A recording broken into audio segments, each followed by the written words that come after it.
lá na nossa região hoje.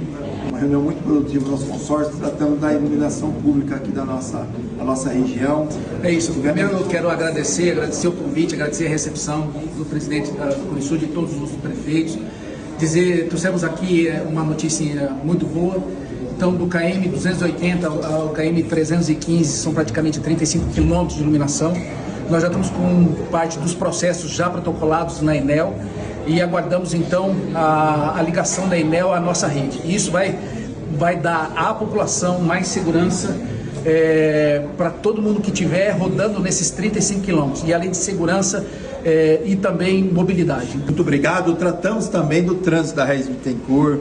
É um assunto complexo, mas com certeza em breve vamos ter novidades sim. Juntos somos mais fortes, consórcio trabalhando pela nossa região.